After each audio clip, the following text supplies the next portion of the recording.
Namaste to all. Today we will see a very important sutra which is from Sadhana Padaha of Patanjali Yoga Darshanam, the first sutra, which is a very famous sutra on Kriya Yoga. Tapaha Swadhyaye Ishvara Pranidhanani Kriya Yoga. Before seeing this sutra, we must understand the sadhana path is for mediocre people or middle level people. The first chapter is called as Samadhi path. The second chapter is Sadhana path. Samadhi path is for those people who are in advanced stages of tapasya. And Patanjali Muni starts his sutra from Samadhi path. He does not start his sutra from the basic.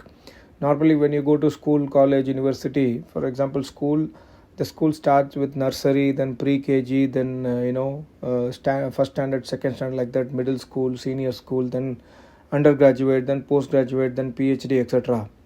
But Patanjali Muni has done the reverse. He has started the education. He has started the education of yoga philosophy from the PhD level, for the PhD level students, and then he has come to the mediocre students, and then finally he has gone to the beginners, or for those people who do not have really interest on yoga philosophy. But suddenly if somebody says, okay, I do not know anything, where from I should start?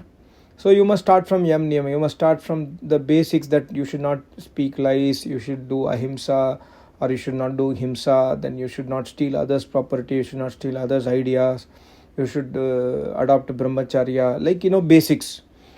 So this is very important concept, or important system of education given by Patanjali Muni in the Yoga Darshana.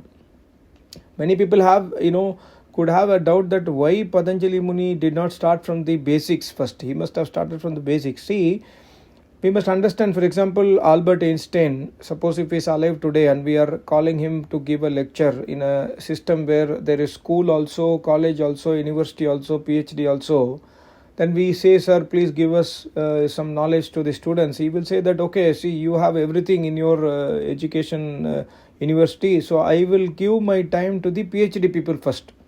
I want them to get their doubts clarified, or they can ask any questions to me and I will answer to them. And I will give lecture to them first, because my knowledge will be understandable by them first, and also I have time for them first. Because for normal school students, even anybody else can teach, but for the PhD level, only a master can teach.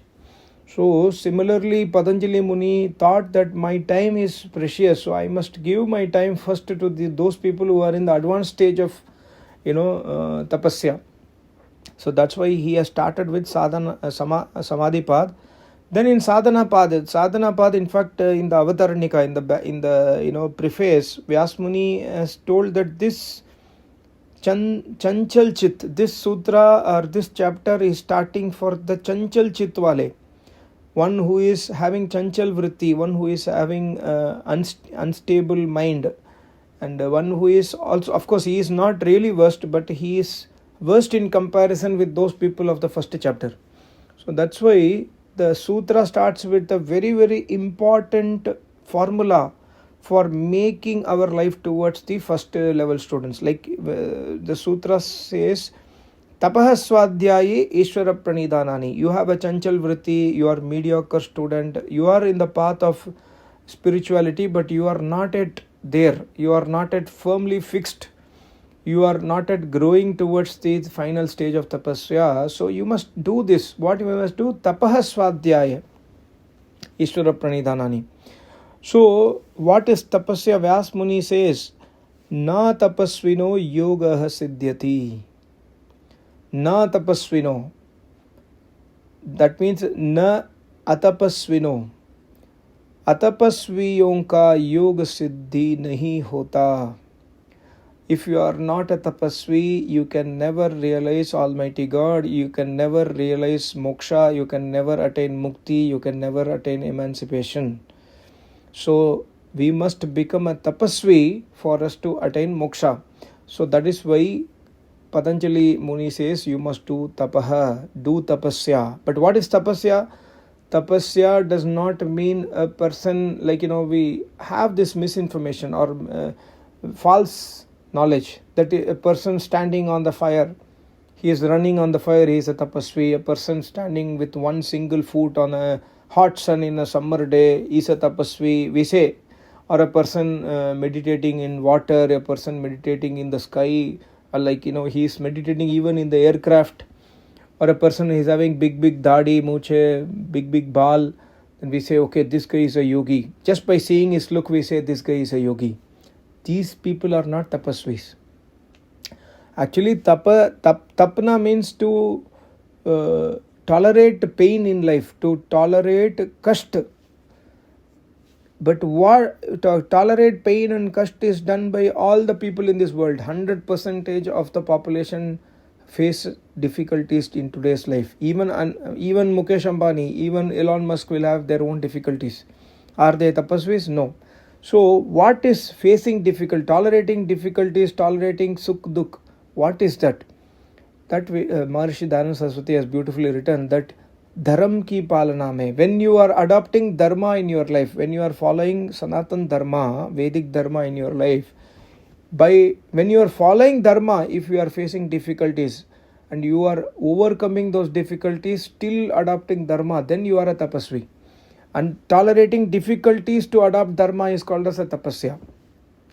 Like example, sardi garmi ko सहन करना. There is extreme hot temperature, extreme cold temperature. In both the temperature, you are doing your daily sadhana.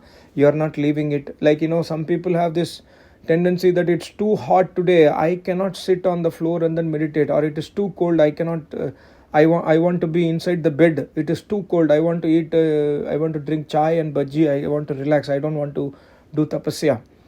These people are not tapasvis. So tapasvi means dharam palna mein. You have to do your dharma palna. Dharam means Vedic dharam. Dharam means what? Kartavya karma. Worshipping Almighty God is our dharma. We have got the human body by Almighty God. We cannot skip worshipping Almighty God. So in following dharma, in adopting dharma in our life, when we get difficulties and we are overcoming those difficulties or we are tolerating those difficulties, then we are called as tapasvis. So that's what Vyas Muni says, na tapasvino yoga siddhyati. And also why tapasya? He says, without tapasya, anadi karma klesha vasana chitra. In your mind from anadikal. Anadikal does not mean that eternally. Here in this explanation, anadi means najane kab se. We do not know from when. From so many billions and millions of years. We are having in our intellect, in our chitta, we are having vasana, we are having our sanskars which are bad sanskars. And we are having klesh, we are having avidya inside us. So when you want to cut this avidya, when you want to cut or destroy this avidya, destroy this klesha, destroy this vasana, destroy this sensuality inside your chitta, then you must do tapasya. When you do tapasya, you will overcome this anadikale. Anadikale means from long time you are taking birth and you are dying, you are doing your karma, you are doing bad karma, sometimes good karma, sometimes nishkam karma, sometimes sakam karma, sometimes very bad karma. So all these vasanae are inside your chitta. So to break this, to destroy this, you must do tapasya is what Vyas Muni says. And also he gives a very important advice. He says, tacha chitta prasadanam. Don't do tapasya to such an extent that your chitta becomes aprasanna. That you are becoming unhappy by doing tapasya. Don't force yourself. That means dhire karna. Slowly. My acharya always says, you start sitting for daily meditation. Start with 5 minutes. Slowly. Then after 1 month, if you are able to sit for 5 minutes comfortably, increase the time to 7 minutes. And see if you are able to sit for 7 minutes. Slowly do tapasya. Like, when you forcefully sit for the first day, you go to Acharya, you wanted Diksha for so much. Like, I have seen some people. They wanted Diksha, they come to Acharya, and then they take Diksha, and then they go back, and then they forget it. Because why?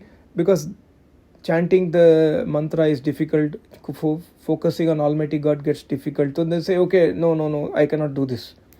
So that's why he says, tacha chitta prasadanam. Abadamanam. Don't you must not get into a situation where your chitta prasannata is going away. So do tapasya only to that extent where you are able to bear it. If you are unable to bear the pain, then leave it at that moment and slowly try to reduce it and then be comfortable. When you want to sit for 5 minutes, you can extend up to 10 minutes maximum. Don't go up to 25 minutes suddenly, because you will then get aprasannata. When you are getting aprasannata, you will leave the tapasya. So this is a very, very important advice by Vyasmani. Most important advice. In fact, only yogis can give such advices. Other people will say, no, you have to work hard. You must put your 100% effort. You do whatever. You stretch so much. Don't do it in the starting phase. You must stretch. Like, you have to run a marathon. You cannot run on first day. For marathon, you must practice for 1 year, 2 year, 5 year, 10 year. Because it's a 40 kilometer, 42 kilometer running.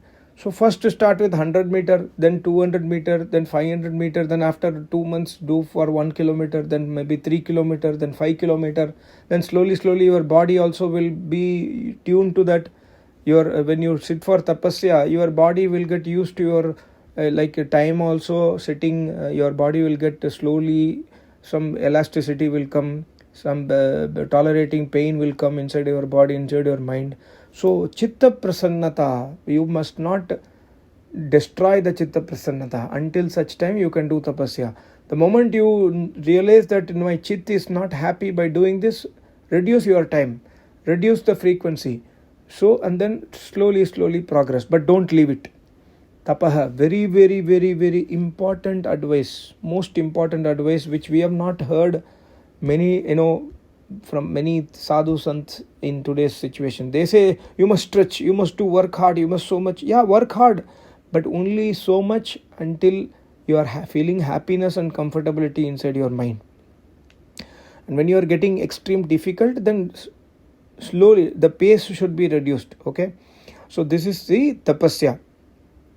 Like, in tapasya, some people even I have seen in my in my experience that some people sit in middle of fire. They will keep a light and fire all around.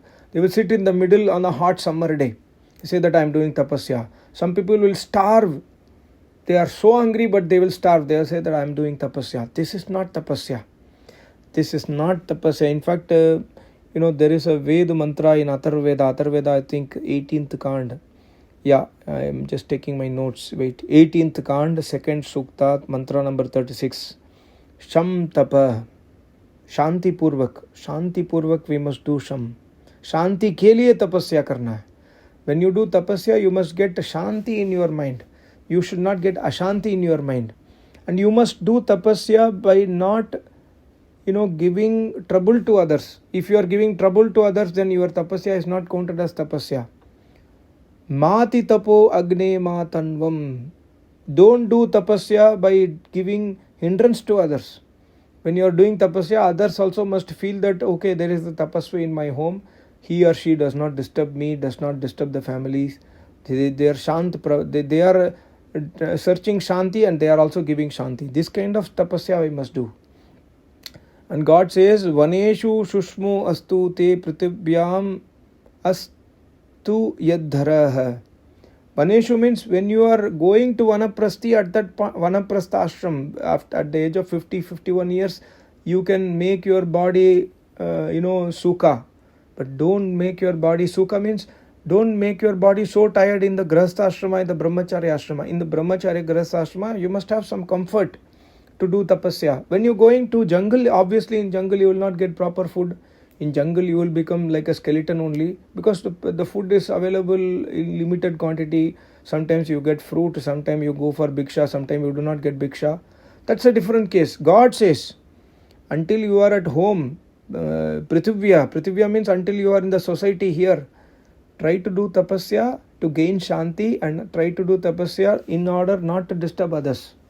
Then this is called acceptable as tapasya by Almighty God also. So this is a very, very important mantra and sutra. Tapaha. See, for one word of tapasya, It has taken 14-15 minutes to explain. See the depth in the philosophy in the Sanatan Dharma. And then next is Swadhyaya. Swadhyaya, I have made several videos, but Swadhyaya, what Maharishi Patanjali says, Swadhyaya Pranavadi Pavitranam Japo. Pranava Adi. Pranava means Tasya Vachaka Pranava. Pranava means Om Jap. Swadhyaya means doing the Om Jap. Name Jap of Almighty God is Swadhyaya. But he uses the word Adi. That means not only Om Jap, even Gayatri Mantra Jap or any other Mantra Jap which is given by your Acharya who is a Vedic Acharya. Today people call any other, like when I was in school, I still remember I was having issues for studying, concentration, or I had fears in my life. When I was in school, 6th standard, 7th standard, my mother took me to one so-called yogi in Chennai, Besan Nagar area. He used to live in a small hut. Then he gave me, say, you must chant this mantra every day. So he said, you must light candles around you and then sit in the middle and chant this mantra. What is the mantra? It is not mantra, it is something man-made sloka without any meaning. Jayatu Jayatu mantram, Janma Sabalya mantram, like that. This is a mantra he told me. So now I remember that when I'm talking instantaneously, when I'm making with this video audio, I'm remembering that. Pranava Adi. Pranava is the name of Almighty God from the Vedas. Similarly, Adi means also other mantras from the Vedas. If your Acharya says, okay, please do Jap of Gayatri Mantra, then Pranava Adi. Gayatri Mantra also is counted in Swadhyaya. Because Gayatri Mantra also has got the name of Almighty God. Your Acharya says, okay, you must do the chanting of Vishwani Deva Savitar. Vishwani Deva is a very important Yajurveda mantra. So, Pranava Adi Pavitranam. Pavitra karne wala. Pavitra naam, pavitra. See, when we are going towards fire, we will get, heat. When you are going towards ice, you will get cold. Similarly, when you go towards Pavitra Paramatma, when you do the chanting of Pavitra Paramatma, we will get Pavitrata in our life. That is called as Swadhyaya. And also, jap karna, moksha sastra adhyayanam va. Swadhyaya means two. One is doing name jap, and other is moksha shastra adhyayanam. Doing adhyayan of Upanishad, doing adhyayan of Vedas, adhyayan of Darshan Shastras. Like, now we are listening to Patanjali Yoga Darshan. This is a Moksha Shastra. When we spend our time in Moksha Shastra, what is the benefit? We will get Vivek in our life. When difficulties come, we will be able to tolerate the difficulties and we will be able to understand how to overcome the difficulties with the help of Almighty God, with the help of Acharya, with the help of Vedas. So, Moksha Shastra Adhyayanam va, this is called as Swadhyaya. And also when we do everyday Swadhyaya, we will get fearlessness slowly. We will get faith, unshakable faith on Almighty God. We will get unshakable faith on Rishi Munis. We will start respecting Vedas. And we will start also slowly, when you do Swadhyaya every day, you will slowly try to tell your, like example, wife is not following, husband is following, he will tell slowly to the wife, see the depth. If wife is following, husband is not following, she will tell slowly, see the depth, see what Rishi has written. I think we must try to go towards the path. We must not do idol worship. Slowly, gently, if the other person is not listening, it's okay. But by doing Swadhyaya, you will get power in your voice also. And when you do Swadhyaya, when you do everyday name jap, you will also get ekagrata. Name jap will give you ekagrata. Name jap will give you inspiration to do more Swadhyaya, and Swadhyaya will give inspiration to do more name jap, and Swadhyaya will help in name jap, and name jap will help in Swadhyaya. It will complement each other. So this is extremely important step. Swa Adhyayan Swadhyaya. Adhyayan, Moksha Shastra Adhyayan. Then most important, Ishvara Pranidhanani. What is Ishvara Pranidhanam? He says, Vyasmani says, Sarva Kriyanam Parama Guru Arpanam Tat Phalam Sanyaso Va. Very simple. See, Ishvara Pranidhanam, Sarva Kriyanam, whatever Kriya you are doing, whatever karma you are doing in your life, dedicating arpanam, dedicating that karma to Almighty God is Ishwar Pranidhan. But what is meant by dedicating? That is the most important secret here. Somebody is going to steal something. I have seen some movies in Tamil, like that guy is a Kal Bhairava Bhakta. He is a fraud. He every day goes to steal money from other houses and doing fraud activities. But he will go to temple, pray to Almighty God and say, today I am going to do my work. Please give me a good house so that I can earn money. Do you think God will help that person? No, obviously no. So he is also doing kriya, he is also doing his karma, he is dedicating that to Almighty God. But will Almighty God listen? No. Sarva kriyanam Parama Guru Arpanam. Guru here, Parama Guru is Almighty God. Guru means Sa Esha Purvesham Api Guruhu Kalena Vachedat.